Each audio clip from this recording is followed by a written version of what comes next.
Hi, my name is Bill Johnson for thefinancialdoer.com, and this video is a video that I wish someone had made 20 years ago, 30 years ago, when I was getting into a lot of trouble that I didn't see coming. Okay, so this video is a video I wish someone had made for me 20 years ago. This video is about people considering purchasing property, whether you're considering doing business with family members or friends. A lot of you have verbal agreements with family members or close friends that you wouldn't accept. You wouldn't do a verbal agreement with a stranger. Most people wouldn't. 100% of you wouldn't, right? Because you don't trust them, you don't know them. But your family member, you trust them. You think you trust them, or you thought he trusts you, or she trusts you, and this way you don't put them to the same rigors that you would a stranger, right? And therein lies the problem, because that's where you end up losing a lot of money by dealing with family members. Okay, now my big advice to you is for those of you who are not involved with family members, don't do it. Don't do it. Don't do it. Don't get involved. Just don't do it. If you're considering buying a house with your mom, don't do it. If you're considering buying a house with your brother, don't do it. If you're considering doing a business with your brother, don't do it. If you're doing it with your best friend and you are like soulmates, don't do it. Just don't do it. Okay? It's a disaster. It's a nightmare waiting to happen. You don't see it now, but guess what? What happens when you and that person don't see eye to eye? What happens when you want to sell and they don't want to sell? What happens when you want your money and they're keeping the money from the profits?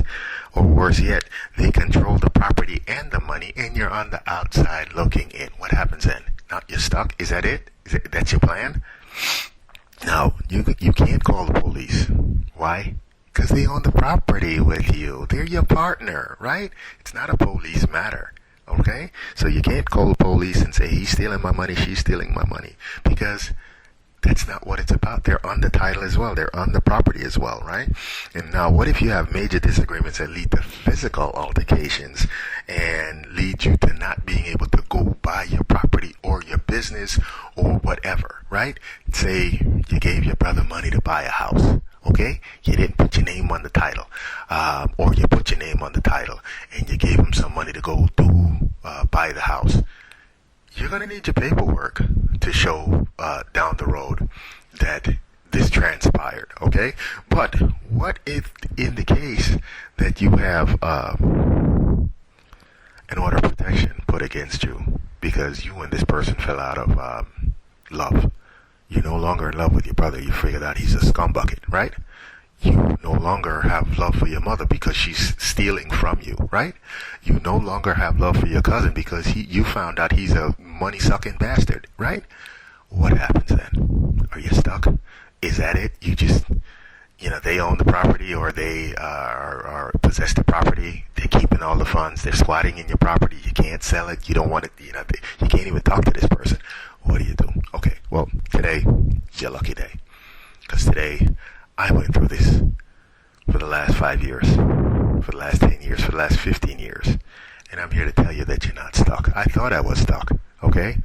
But thankfully, an attorney that I consulted after years and years and years of misery, enlightened me on the process and what I needed to do. And when I figured it out, holy moly, it's like getting a new lease on life. It's like dead money reawakening. Because why? You want your money back. You want your property back. You want it sold. You want that bastard out your house. You want those people out your house. You just want out, right? Now, according to the law, and I'm not a lawyer, but according to the law, no one can force you to own a house or a property that you don't want to own. Okay? So what does that mean? That means the court will step in. And it's pretty much like a divorce. But instead of a divorce from your spouse, it's a divorce from your partner or your ex-friend or your ex-brother or sister or mother, cousin, whoever it might be, right? Okay, so what am I talking about? The proceeding I'm talking about is called a partition action. Now you're going to want to write that down. Partition action. What does that mean?